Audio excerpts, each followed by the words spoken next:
Labis naman ang pasasalamat ng mga biktima ng sunog sa Quezon City na naabutan po ng tulong mula sa pamahalaan.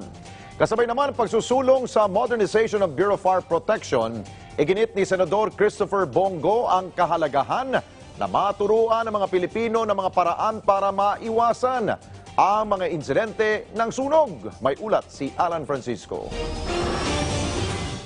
Kasama ang bahay ni Krista sa mga natupok ng apoy kamakailan sa barangay Sauyo sa Quezon City.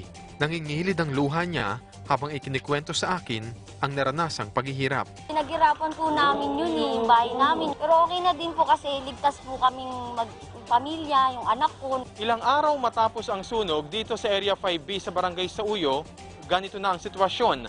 Kita ang malawakang pinsala.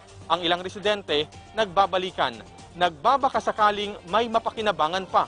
Sa ngayon, pansamantala silang nanunuluyan sa Sauyo National High School kasama ang iba pa niyang kapitbahay. Si Krista at ang kanyang mga kapitbahay ang binisita ngayon at tinatira ng tulong ng ilang ahensya ng pamahalaan kasama na ang DSWD, DTI at iba pa. Pinangunahan sila ni Senador Christopher Bongo. Makakatulong na din po, makakapagsimula na kami kahit papano. Sabi ng senador, mahalagang maturuan ng mga Pilipino kaugnay ng pag-iingat upang maiwasan ang sunog. Ito ang dahilan kaya isinusulong niya sa Senado ang modernisasyon ng Bureau of Fire Protection.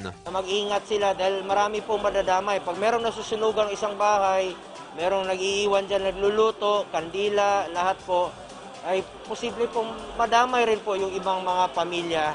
Kasabay nito, nagbigay rin si Go ng pahayag kaugnay sa pagpupulong nila ng mga opisyal sa mga lokal na pamahalaan sa Region 2 hinggil sa usapin ng pagbaha. Isa po ako sa nagsuggest na magkaroon po ng task force doon habang wala pa po tayong Department of Disaster Resilience. Sang-ayon din siya sa mga naging pahayag kagabi ni Pangulong Rodrigo Duterte tungkol sa mga NPA. Gusto niyo talaga, itigilan niyo na po yung armadong pakikibaka ninyo.